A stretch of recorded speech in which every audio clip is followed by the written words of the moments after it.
para nós. Os nossos estudos são importantes, mas Deus deve estar sempre em primeiro lugar. A palavra diz que onde estiverem 2 ou mais reunidos, o Senhor se fará presente.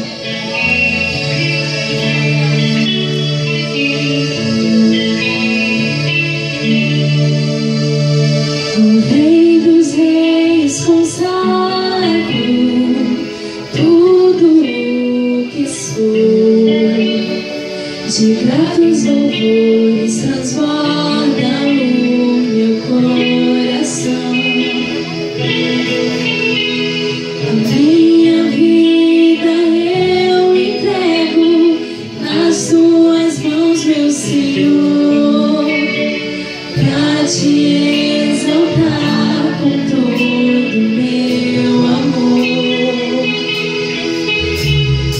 Eu te louvarei conforme a tua justiça.